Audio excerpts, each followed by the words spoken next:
Hello guys, আমরা এখন আছি মায়াপুর ধামে এবং নবদ্বীপটা পুরোটা ঘুরে দেখতে এসেছি আজকে হচ্ছে 11 তারিখ জানুয়ারি মাসের 2024 সাল।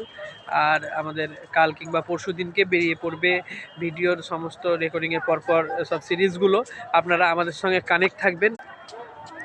ইসকন মন্দির, এটা হচ্ছে এখন গোটা পৃথিবীর সবথেকে বড় ইসকন মন্দির। আর এই জায়গাটায় এর ওপর একটা বিশাল মানে ওই যে গোলকটা দেখতে পাচ্ছেন, একটা ছবি পেন্টিং করা আছে নীল রঙের, জানি না আপনি দেখতে পাচ্ছেন কিনা ভিতরে। আর আমরা প্রত্যেক জায়গায় ঘুরলাম, কিন্তু গোশালা এবং আরও কিছু জায়গা আমাদের ঘোরা হয়ে ওঠেনি, কারণ আমরা ঠিকঠাক সময় পাইনি। আমাদের ট্যুরটা একদিনের ছিল, তো আমি চেষ্টা করব সামনের দিন যখন আসবো তখন পুরো ভিডিওটা আপনাদের সামনে প্রেজেন্ট করব।